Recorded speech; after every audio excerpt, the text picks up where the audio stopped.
Hey everyone! Today we're going to discuss the secrets, Easter eggs, and some other references you might have missed while watching the newly released Minions: The Rise of Gru. If you haven't watched the movie yet, press pause, watch it, and then come back, because we're going to discuss some heavy spoilers. If you liked the video, be sure to leave us a like and subscribe to the channel to not miss out on any future content regarding your favorite animation movies. Without further ado, let's get started.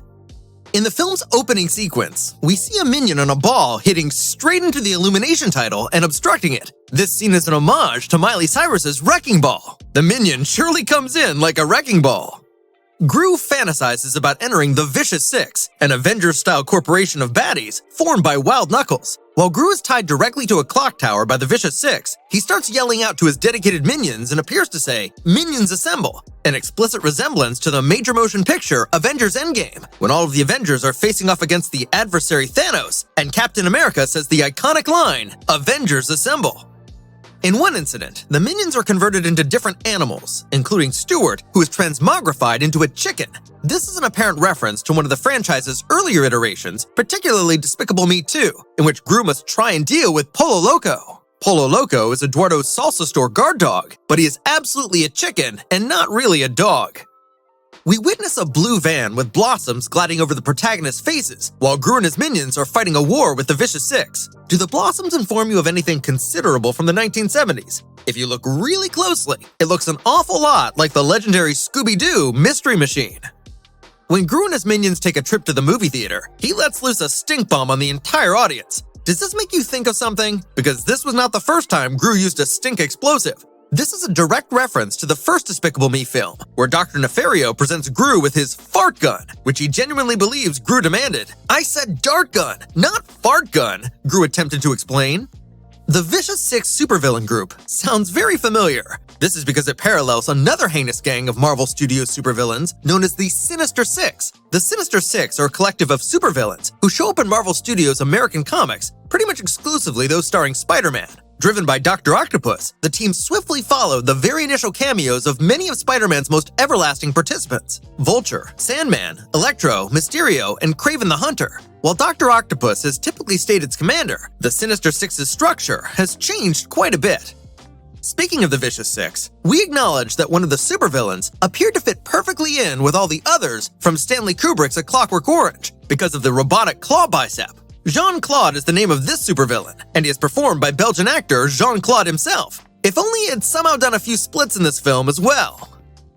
In the scene where Gru is struggling to break into a safety deposit box, things do not appear to be running well for him. If you pay very close attention, you might start noticing that you've seen Gru's new outfit before. Yes, it really does look like Russell's costume from Pixar's Up when he begins moving high in the clouds. Perhaps all Gru needs is a couple of balloons to open the vault. When Gru goes to the Vicious Six headquarters to try and join their supervillain alliance, he meets several other villains who are also eagerly waiting to join the squad and are standing in line in the waiting area. One of them is reading a magazine if you pay attention. If you look really closely, the magazine is a 1961 version of Mad Magazine with a cover image featuring Richard Nixon. Stuart immediately jumps into the bed from above when Gru settles down between everyone's absolute favorite minions, Bob and Steve. If you watch carefully, you will notice that he is dolled up in a red smoking dress jacket. This is more of an adult reference, and definitely seems to be the wardrobe staple worn by Hugh Hefner, the originator of Playboy. In the same scene, an open vault can be seen on Gru's bedside table, making the audience wonder what it holds. When Gru and his minions enter the cinema, we recognize a movie poster for the film Jaws in the back. Steven Spielberg directed Jaws, which was also produced by Universal Studios. An alarm clock can be seen on Gru's bedside table in a prior scene, where he is in bed with his faithful minions. It is not the sort of alarm clock you would assume a young kid to have. This is because it is not. It is a ticking time bomb.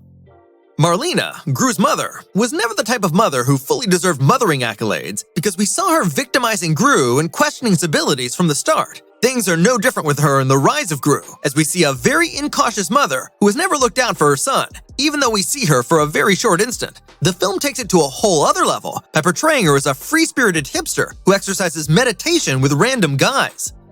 We first encounter Gru in Despicable Me back in 2010, when he seems to be utilizing a freeze ray on unknown strangers in a coffee shop with no shame or guilt. This shows how he hates waiting in lines. This must be one of his favorite activities, as we see him employing a cheese ray and paralyzing people in the very same way in Rise of Gru.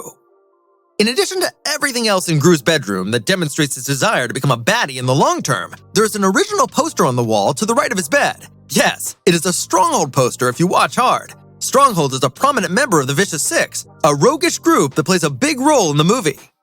While the minions endeavor to fly an aircraft into the sky, this strange journey is full of entertaining moments. One of the minions whacks open the pilot door, finally revealing himself to be rolled up in pink toilet paper. This is a specific parallel to a previous film in the Despicable Me series, specifically Despicable Me 3, in which minions travel to France and outperforms a dance on a stage using pink toilet tissue.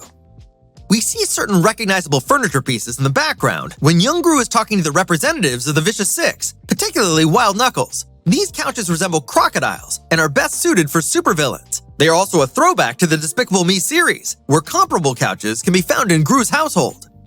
When Gru is called up before the Vicious Six for an appointment to fill the vacant spot in the Violent Criminal League, he shows up at Criminal Records, a massive and super awesome record store. This is a highly amusing and quite crazy name for a store, but it has a tricky double meaning. Consider for a moment that criminal records also correspond to what is commonly known as a police record, which is the official record kept by the police regarding a person's criminal history. What a good metaphor for the headquarters of the most heinous criminals! We all know how much Gru adores gadgets, and in this film, we see Gru and his mastermind pal, Dr. Nefario, meet for the first time. When he goes to meet Dr. Nefario, they instantaneously click and become spontaneous coalition partners. Nefario basically gives Gru one of his scientific breakthroughs, a weapon that shoots a sticky hand called Smart Goo, and tells him that if you ever get famous, remember who gave you your first gadget. This is an intriguing way to connect the two of them.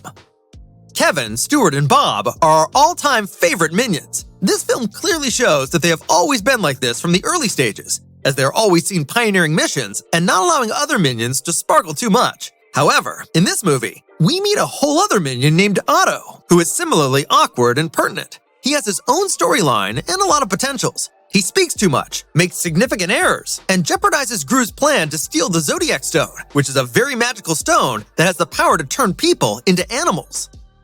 Bob, Stuart, and Mike are seen seeking Gru while trying to escape Wild Knuckles' hitmen while walking up and down a comical version of San Francisco's roads. This is where they meet Master Cho in Chinatown. Master Cho is a kung fu expert that saves them and then teaches them kung fu in a series of classical and advanced scenes filled with specific references to Kill Bill Volume 1. That's it for today. Have you noticed some of these secrets already? Did we leave out another secret or Easter egg? Let us know in the comments down below. Be sure to leave us a like if you enjoyed the video and subscribe for more content on the biggest upcoming blockbusters. Until next time.